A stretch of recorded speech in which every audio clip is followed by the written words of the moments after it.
Good morning সবাইকে। তোমরা সবাই কেমন আছো? আশা করি ভালোই আছো, আর আমিও অনেক অনেক ভালো আছি।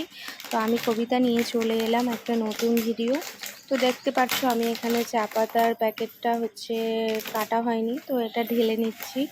সকাল সকাল নয়, এটা বেশ অনেকটাই বেলা। আজকে আর সকালের কোনো কাজকর্ম সেরকমভাবে শেয়ার করলাম না।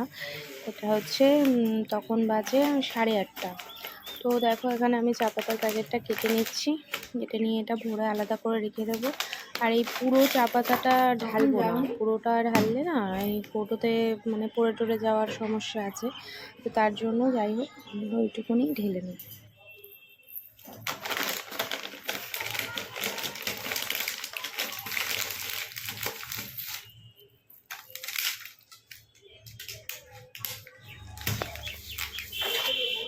তো দেখো আমি এখানে বসিয়ে নেব ডালিয়া, যেটা আমি সকালবেলা করে থাকি। তো সকালবেলা তো আর তেমন কিছু করা হয় না, আমার মনে হয় এটাই খুব তাড়াতাড়ি হয়ে যায়, আর এটাই সবাই খায়।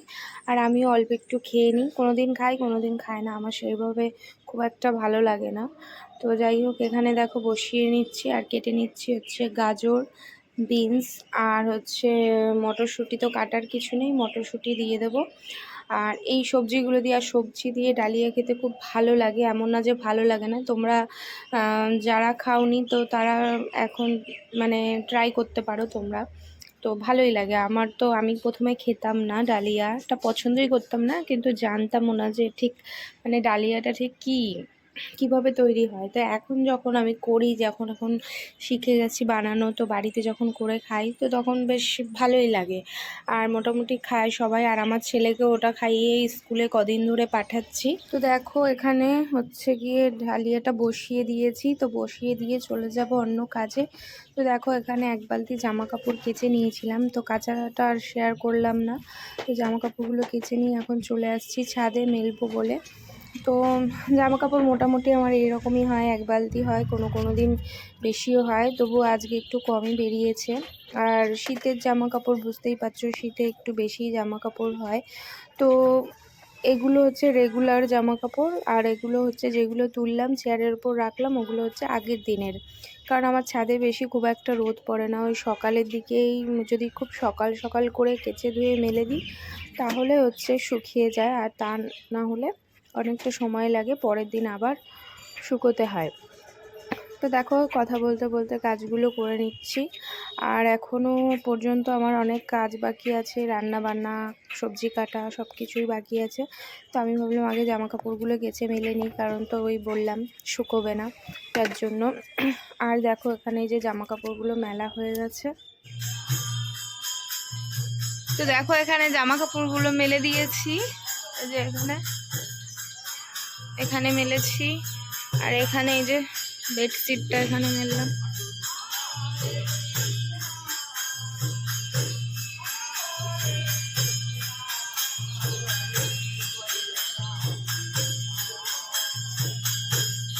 তো দেখো এখানে লাউটা সেদ্ধ বসিয়ে দিয়েছি, এখানে ডাল করব। এবার লাউটা একটু শক্ত বলে আগে একটুখানি সেদ্ধ করে নিয়ে তারপরে ডাল দেব। আর এখানে কেটে নিয়েছি উচ্ছে দিয়ে আলু দিয়ে চচ্চড়ি করব। আর এখানে রয়েছে আলু, এই ছোটো ছোটো আলুগুলো কিনে এনেছিলাম বাজার থেকে, তো এগুলো অনেকটা রয়েছে। তো আজকে ভাবছি এগুলো দিয়ে একটা কিছু করব, আর দেখা যাক কি করি। তো চলো দেখতে থাকো।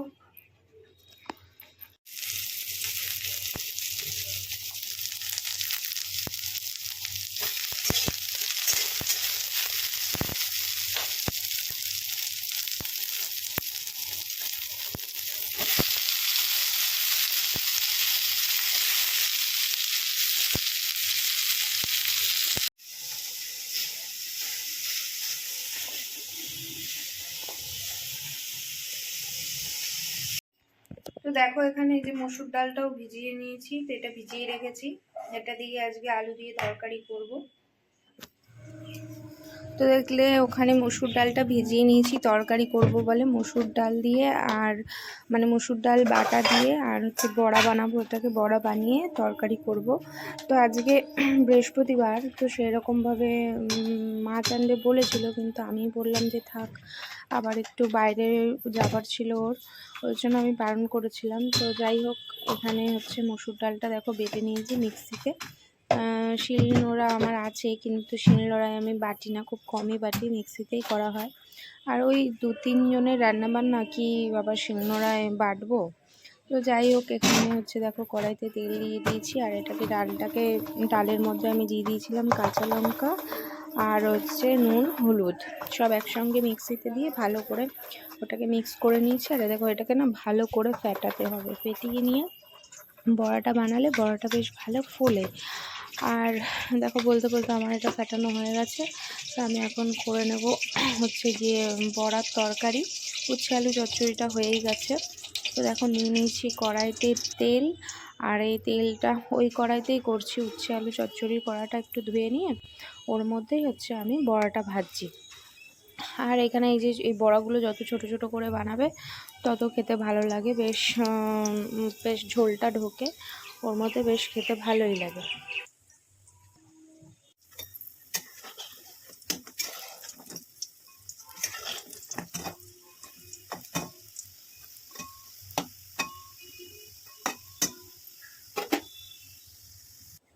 তো দেখো এখানে যেই আলুগুলো সেদ্ধ করেছিলাম, মানে এই প্রেশার কুকারে 2টো সিটি দিয়ে নিয়েছিলাম, তো সেদ্ধ তো করতে করতে তো অনেক সময়, মানে ছাড়াতে অনেক সময় লেগে গেছে।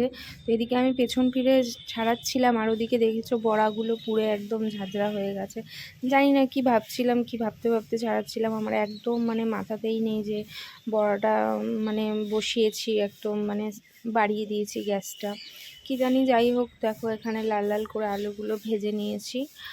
তো ভেজে নেওয়ার পরে এবার ঝোলটা করে নেব। তো দেখো এখানে দুপুরের মেনু কি কি রান্না করলাম সেটাই দেখাচ্ছি। এখানে হচ্ছে উচ্ছে দিয়ে আলু দিয়ে চচ্চড়ি, যেটা দেখলে করেছিলাম, আর এখানে করেছি লাউ দিয়ে ডাল, আর এখানে করেছে এই যে বড়া দিয়ে আলু দিয়ে যে তরকারিটা, দেখো কিরকম ঝোলটা শুকিয়ে গেছে। দেখো এখানে চা বানানো হচ্ছে, এটা হচ্ছে সন্ধ্যাবেলা, এখন 7টা বাজে। তো এই যে চা বসানো হচ্ছে, আর এখানে মা হচ্ছে আটা নিয়েছে, আটাটা মেখে দিয়ে যাবে। কোথায় যাবা?